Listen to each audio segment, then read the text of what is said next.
Hello all welcome back to our channel. இன்றைக்கி நம்ம சேனலில் நம்ம குட்டி தோட்டத்திலேருந்து ஒரு குட்டி ஹார்வெஸ்ட் பார்த்துடலாமா? ப்ரீவியஸ் வீடியோஸில் சொன்ன மாதிரி நம்ம குட்டி தோட்டத்தில் இப்போதைக்கு நிறைய கத்திரிக்காய் வெரைட்டி தான் வச்சுருக்கோம். ஒரு ரோ ஃபுல்லாகவே கத்திரிக்காய் செடி தான் வச்சுருக்கோம். பட் ஒரே வெரைட்டி கிடையாது, 2-3 வெரைட்டி இருக்குது. இப்போது நல்லா சீசனுங்கிறதுனால நிறைய கத்திரிக்காய் வந்துட்டு இருக்குது. பட் நான் இப்போது ஹார்வெஸ்ட் பண்ணுறது கொஞ்சமாக தான் பண்ணியிருப்பேன். ஏன்னா பிஞ்சு கத்திரிக்காய்கள் எல்லாம் விட்டால் தான் நான் ஊருக்கு போகும்போது ஹார்வெஸ்ட் பண்ணி எடுத்துகிட்டு போக முடியும். ஃபஸ்ட்டு நான் ஹார்வெஸ்ட் பண்ணது நல்லா க்ரீன் கலர் குண்டு குண்டு கத்திரிக்காய். ரெண்டாவதாக நான் ஹார்வெஸ்ட் பண்ணுறது முட்டை மாதிரி இருக்கிற நல்ல பியோர் ஒயிட் கத்திரிக்காய். மூணாவதாக இதில் ஒரே ஒரு கத்திரிக்காய் என்னோடய ட்ரெஸ்ஸிங்க்கு மேட்சாக இருக்கிற மாதிரி ஒரு லைட் பர்பிள் கலர் மிக்ஸ் ஆன மாதிரி அந்த கத்திரிக்காயும் ஹார்வெஸ்ட் பண்ணி எடுத்தாச்சு. கத்திரிக்காய் ஹார்வெஸ்ட்டை முடிச்சுட்டு அப்படியே நம்ம கொத்தவரங்காயும் கொஞ்சம் வந்துருந்துச்சு, அதையுமே ஹார்வெஸ்ட் பண்ணுறதுக்காக வந்துட்டேன். இந்த கொத்தவரங்காய் செடி இப்போதைக்கு 2-3 தான் இருக்குது. அதில் அளவாக கொஞ்சம் காய் தான் வந்துருந்துச்சு.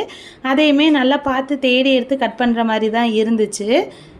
அதுவுமே ஃபுல் க்ரீன் கலரில் இருக்கிறனால நமக்கு தெரியவே மாட்டேங்குது. அப்புறம் அம்மாவோட ஹெல்ப்போட ஃபுல்லாத்தையும் கட் பண்ணி எடுத்துட்டேன். டோட்டலாக நமக்கு இவ்வளோ தான் வந்திருக்கு.